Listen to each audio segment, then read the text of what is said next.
Unified 911, anong matutulong namin sa'yo? Anya ti maitulong mi ken kapo. Anong may tatabang ko sa imo? Unsay akong ikatabang nimo? Ngini makadabang na misal ka no? Sa anumang wika o dialekto, may tulong na darating sa iyo.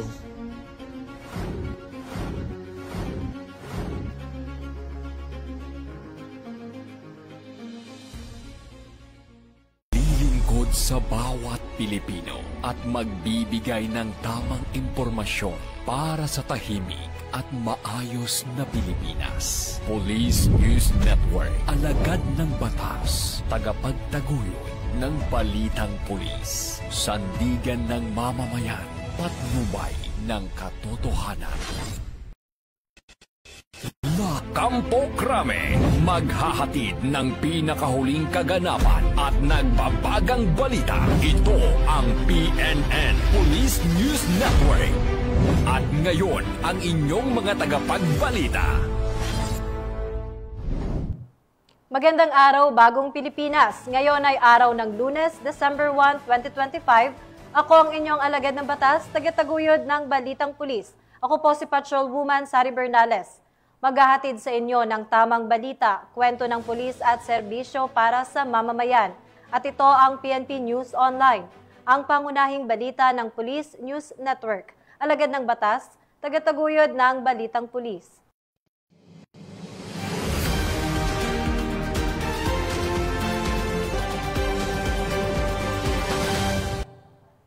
Narito ang mga balitang dapat niyong abangan.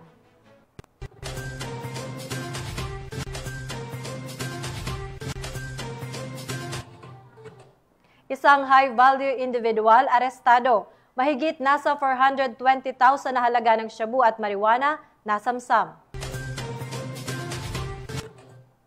Pro 8 ipinamalas ang dedikasyon sa pagpapanatili ng kaayusan sa gitna ng trillion peso March Rally.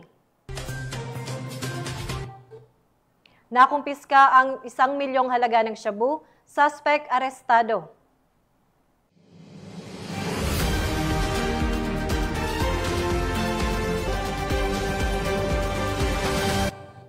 Narito ang mga balitang hatid ng ating PNN correspondents mula sa iba't ibang panig ng bansa.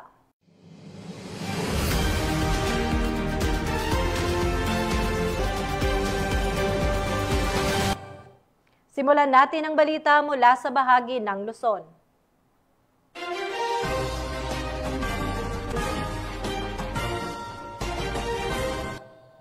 Isang malaking operasyon kontra droga ang matagumpay na isinagawa. Arestado ang isang high-value individual matapos masamsam ang tinatayang nasa higit 420,000 na halaga ng pinaghihinalaang shabu at marijuana. Patrolwoman Jesly Sabado sa balita. Ang isang 53 anyos na lalaki matapos ang matagumpay na implementasyon ng search warrant sa sitio Lapangan, Palasaan, Mankayan, Benguet, Kamakailan.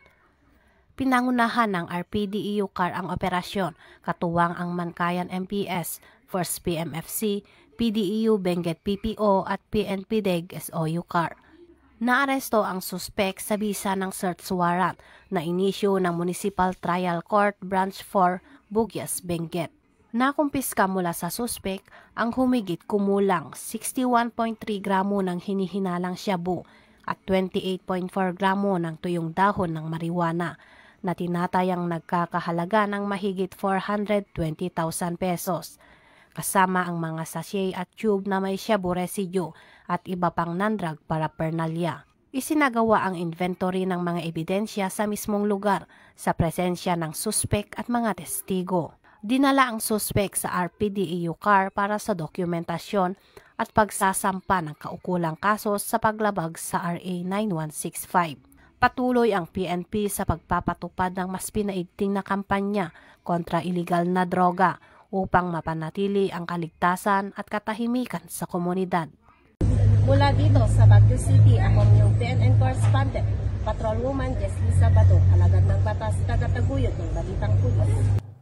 Maraming salamat, Patrolwoman Sabado. Nagtipon-tipon ang mga residente ng Barangay 272 sa Maynila para sa isang mahalagang programa na isinagawa ng Community Affairs and Development Division ng Police Community Affairs and Development Group. Ang magandang balitang ito ay ibabahagi ni Patrolwoman Carmela Bianca Panganiban. Matagumpay na naisagawa ang isang information drive and awareness campaign noong ika-28 ng Nobyembre taong kasalukuyan sa Zone 25, District 3, Barangay 270, Manila. Ang aktibidad ay naglalayong bigyan ng komprehensibong kaalaman ang mga residente ng barangay hinggil sa mahalagang batas at programa na sumasaklaw sa kanilang kaligtasan at kapakanan. Pinangunahan ng mga kinatawan mula sa Philippine National Police, PICA-G, Community Affairs and Development Division, sa pangunguna ni Police Colonel Luis E. Gisik, Chief CAD, katuwang ang mga kapulisan ng Police Station 11 at mga lokal na opisyal ng barangay. So kaya namin binigay sa inyo para ma-inculcate sa isip nyo ang kahalagahan ng information dahil mapapahalagahan namin yung karapatan nyo, security nyo. Bibigay kami ng konting food packs para at least merong makatulong sa inyo. Kasi alam naman natin yung hirap dito. In a little way, makapagbigay kami sa inyo ng kagandahang loob. Naging tampok sa programa ang iba't ibang lecture at talakayan patungkol sa crime prevention, Safe Spaces Act, anti-illegal drugs, role of the constituents in anti-terrorism programs at RA 9262 o ang Violence Against Women and Their Children Act. Tinalakay din ni Police Captain Sumalinog ang patungkol sa fake news na mahalaga sa panahon ng digital media. Matapos ang serye ng lektura, namahagi ng food packs ang mga kapulisan ng PICA-GCAD bilang pagtatapos ng makabuluhang programa. Salamat po sa PNP. Maraming salamat po sa lahat na aming mga natutunan sa araw na ito. Maraming salamat po. Ang information drive na ito ay malinaw na nagpapakita ng dedikasyon ng mga opisyales ng barangay at ng PNP PICA-G na siguruhin ang bawat residente ay may sapat na kaalaman upang maging ligtas, responsable at aktibong miyembro ng komunidad. Inaasahan na mga ganitong kampanya ay patuloy na magpapalakas sa pagkakaisa at kapayapaan sa loob ng barangay. Mula dito sa Barangay 272, Manila, ako ang inyong PNN correspondent, Patrolwoman Carmela Panganiban, alagad ng batas, tagataguyod ng Balitang Pulis. Maraming salamat, Patrolwoman Panganiban.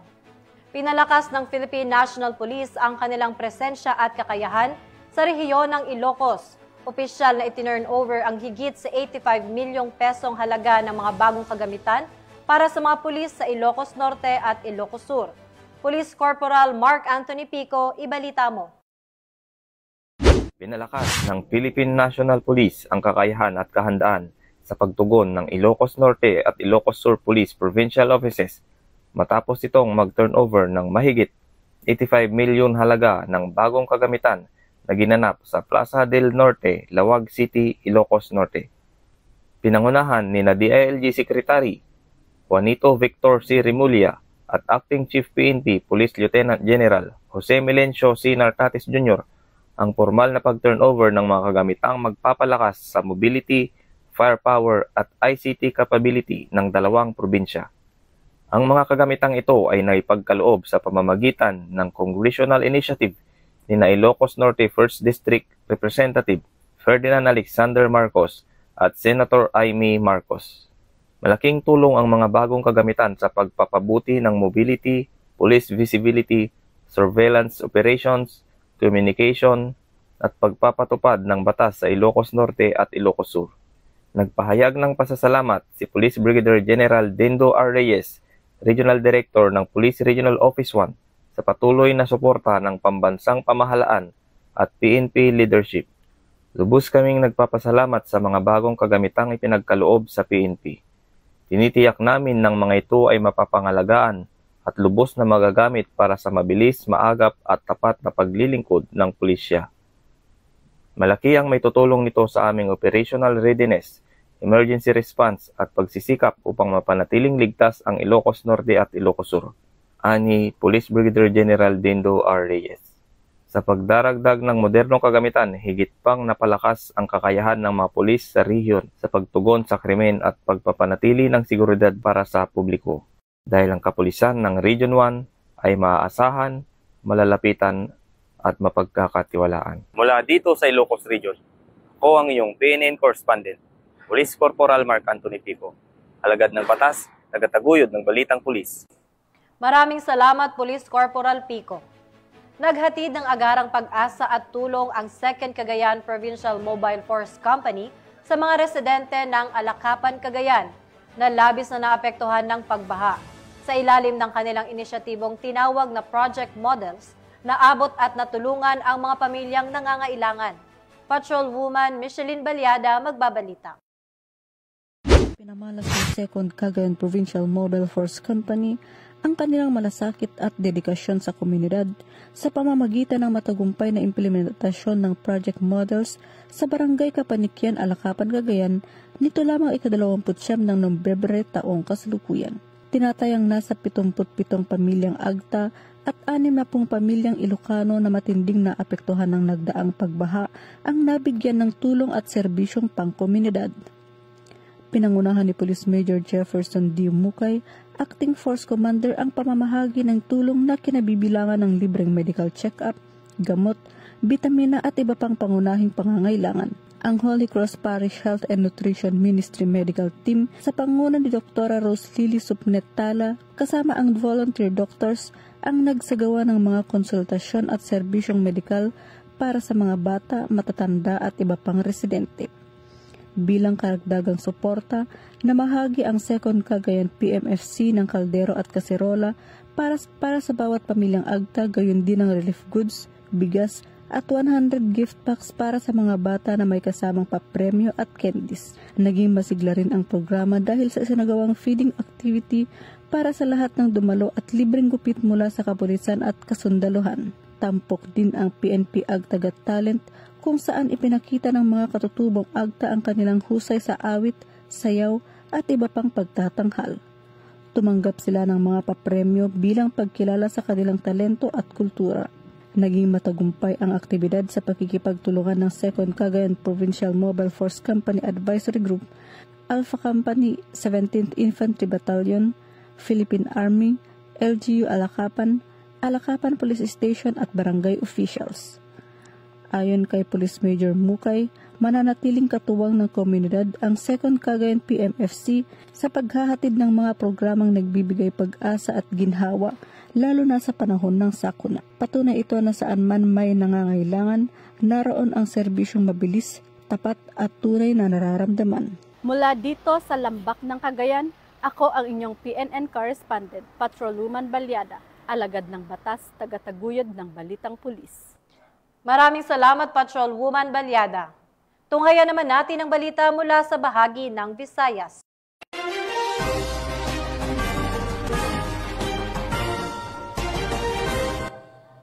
Arestado ang isang individual matapos ang isinagawang bypass operation sa Boratok Nuevo. Higit pa rito, nakumpiska ang tinatayang 1 milyong pisong halaga ng pinaghihinalaang shabu mula sa suspect.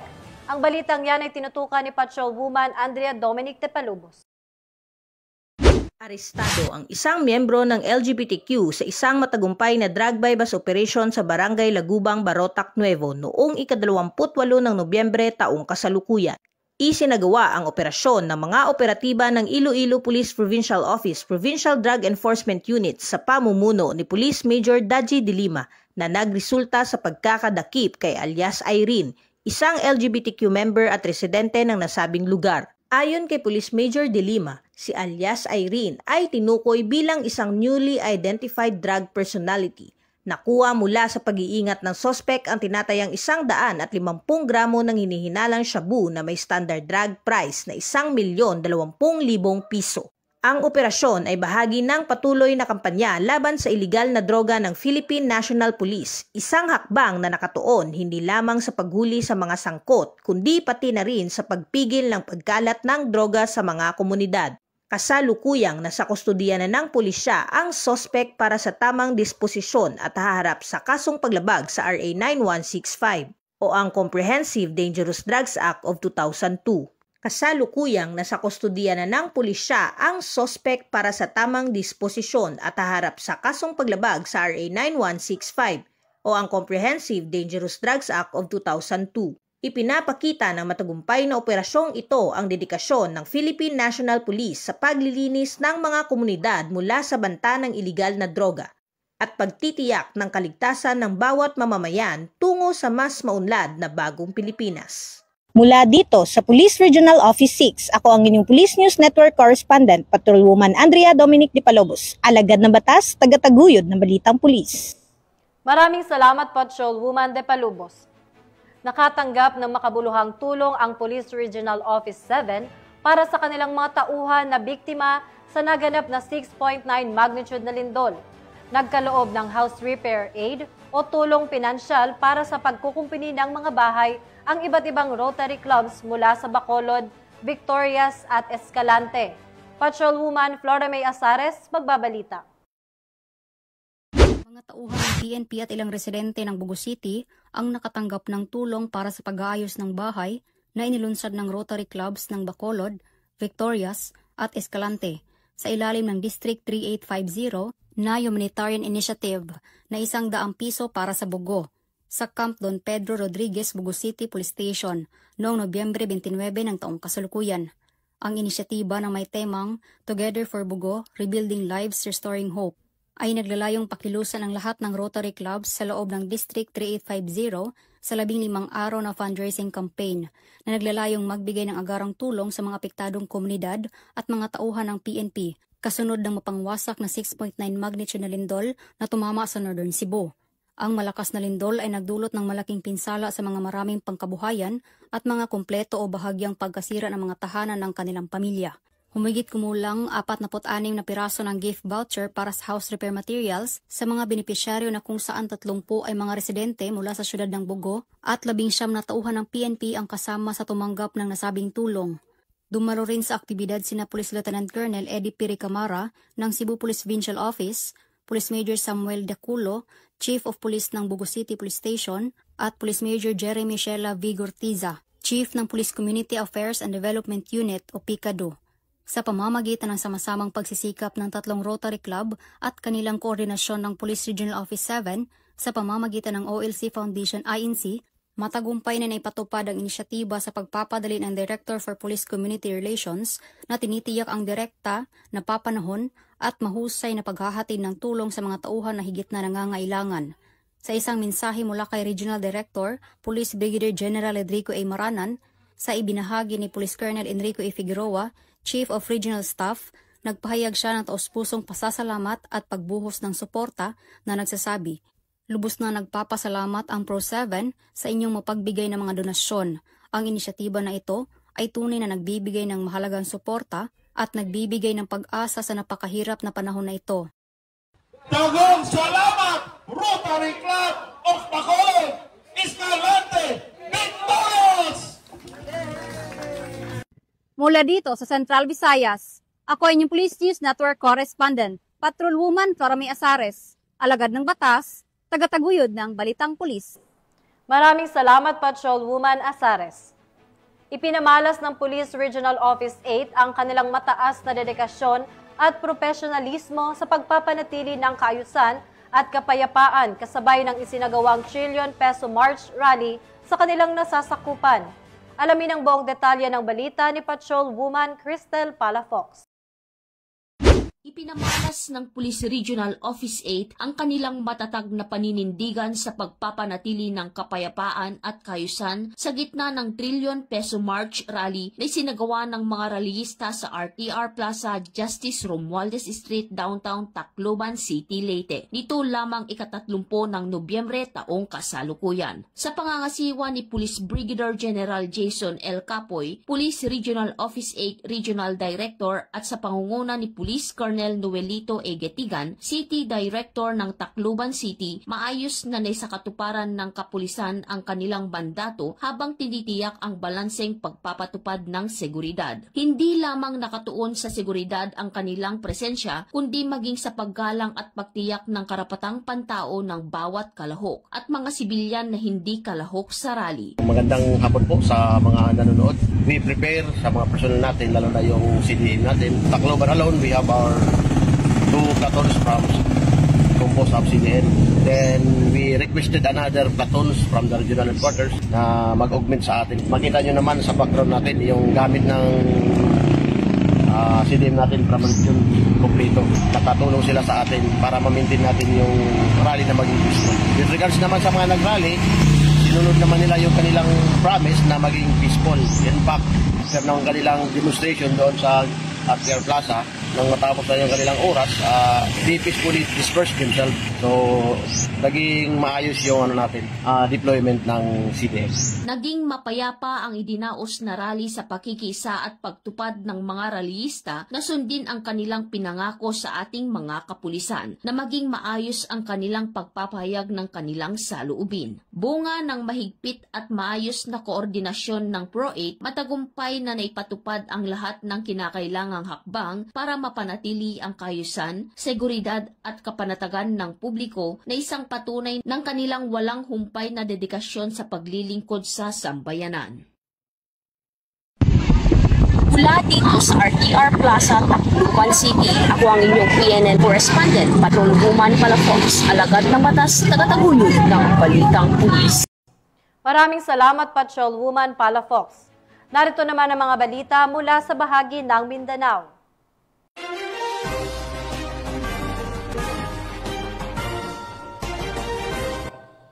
Arestado ang isang pinaghihinalaang drug suspect matapos isagawa ang bypass operation sa Barangay Poblacion, Valencia City, Bukidnon. Patunay ito ng patuloy na pagpupursigi ng mga otoridad upang sugpuin ang ilegal na droga sa komunidad. Ito ang balitang tinutukan ni Patrolwoman Raisa Sahonia. Arestado ang isang drug suspect sa isinagawang joint bypass operation ng City Drug Enforcement Unit, Bukidnon Provincial Intelligence Unit, katuwang ang mga kapulisan ng Valencia City Police Station sa Barangay Poblacion, Valencia City, Bukidnon. Kinilala ni Police Lieutenant Colonel Brian M. Panganiban, officer in charge ng Valencia City Police Station, ang drug suspect na si Elias Paul, lalaki at residente ng nasabing lugar. Sa ikinasang joint bypass operation ng mga operatiba, ay nagresulta sa pagkakakumpiska ng mga pakete ng hinihinalang shabu, isang cellphone at isang 500 peso bill na ginamit bilang bypass money. Ang suspect ay nahaharap sa kasong paglabag sa RA 9165 o Comprehensive Dangerous Drugs Act of 2002. Mula dito sa Northern Mindanao, ako ang inyong Police News Network correspondent, Patrolwoman Raisa Sahonia, alagad ng batas, tagataguyod ng Balitang Pulis. Maraming salamat, Patrolwoman Sahonia. Hustisya naman ang sigaw ng pamilya matapos masawi ang isang padre de pamilya na walang awang pinagbabaril ng hindi pa matukoy na suspect sa Lanao del Sur. Nag-iwan ng matinding kalungkutan at katanungan ang insidenteng ito sa komunidad. Patrolwoman Veronica Lagi sa report. Patay ang isang padre de pamilya matapos pagbabarilin habang minamaneho ang kanyang payong-payong tricycle sa Barangay Mabel, Malabang, Lanao del Sur. Nito lamang ika-27 ng Nobyembre taong kasalukuyan. Sa mga larawan nakuha ng mga residente, makikita ang nakahandusay na biktima habang nananatiling tahimik at tila walang kamalay-malay ang isang batang lalaki na sakay din ng naturang sasakyan. Ayon sa initial investigation ng Malabang Municipal Police Station, pauwi umano ang biktima sakay ng kanyang payong-payong nang bigla itong harangin at paulanan ng bala ng hindi pa nakikilalang mga suspect. Mabilis namang tumakas ang mga gunman matapos ang insidente. Sa kabila ng karahasang naganap, maswerteng hindi nadamay at walang natamong sugat ang naturang bata. Hanggang sa ngayon ay patuloy pang inaalam ng mga otoridad ang pagkakakilanlan ng biktima, gayon din ang motibo sa pamamarila at agad nang naglunsad ang Malabang PNP ng hot pursuit operation upang matukoy at madakip ang mga responsable sa naturang insidente. Samantala, nananawagan din ang mga pulisya sa publiko na makipagtulungan at magbigay ng anumang impormasyon na maaaring makatulong sa ikalulutas ng kaso. Mula rito sa rehiyon ng Bangsamoro, ako si Patrolwoman Veronica Lagi, nagbabalita para sa Police News Network, alagad ng batas, tagataguyod ng Balitang Pulis. Maraming salamat, Patrolwoman Lagi. At yan ang mga balitang nakalap ng ating PNN correspondents mula sa iba't ibang panig ng bansa. At mga ka-PNN, 24 days na lang, Pasko na.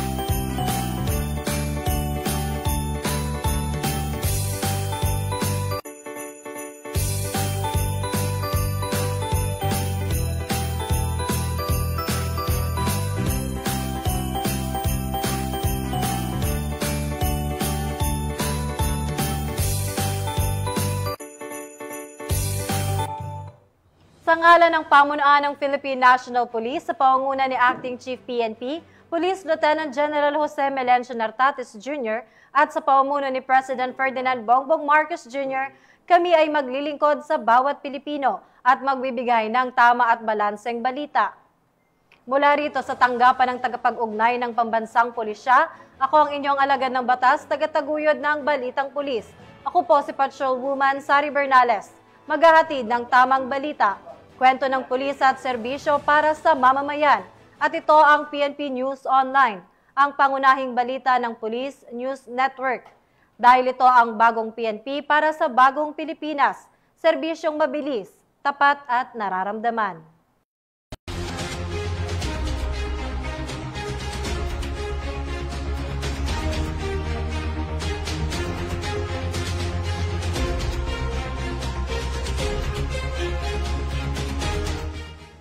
Police News Network, alagad ng batas, tagapagtaguyod ng balitang pulis.